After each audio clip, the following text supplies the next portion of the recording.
באשר לקטר, אני לא חוזר בי במילה אחת שאמרתי.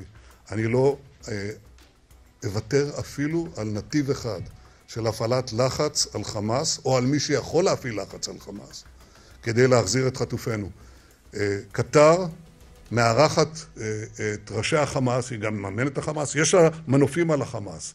היא התחייבה לדאוג א' שהתרופות יגיעו למחוזותיהם, זאת אומרת לחטופים שלנו, והיא גם אמרה שהיא יכולה לעזור להחזיר אותם. אז יועילו להפעיל את הלחצים שלהם, ויפעילו, הם שמו את עצמם כמתווכת, בבקשה, יועילו להוכיח את זה ולהחזיר את חטופינו ולהביא את התרופות בינתיים אליהם.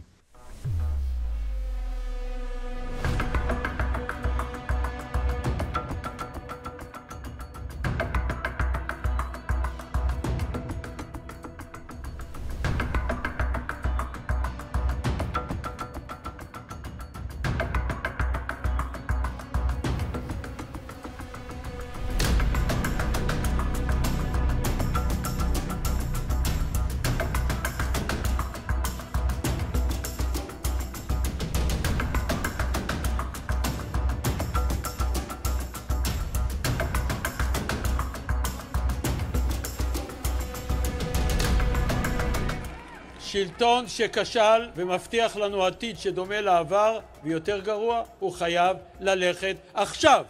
התקווה היחידה שיכולה להיות אחרי האסון הזה היא לבנות איזשהו אופק מדיני, ולשם כך אנחנו חייבים הנהגה חדשה שחייבת לייצג את כל האוכלוסייה ולא תביט במציאות אך ורק דרך כוונת הרובה, אלא תוציא אותנו מהתופת הזו אל עבר עתיד טוב יותר שיבטיח את שלומנו, במקום להמשיך להתפלש בלחימה רק כדי להמשיך לשבת על הכיסא.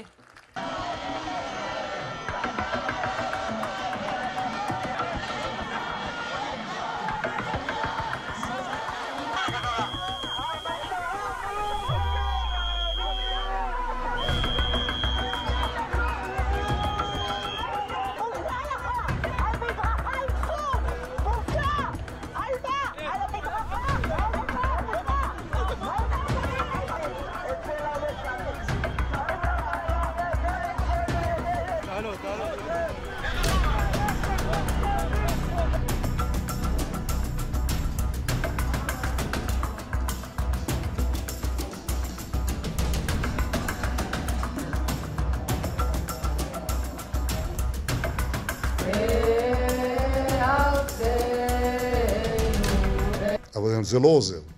אנחנו לא זקוקים להמרצה, אבל זה לפי כל מה שאני רואה, ואני אומר את זה באמירה מאוד אחראית ומדויקת, זה רק מחזק את הדרישות של החמאס. זה רק מגביר את הדרישות שלהם ומרחיק את היעד שכולנו רוצים בו, החזרת כל חטופינו.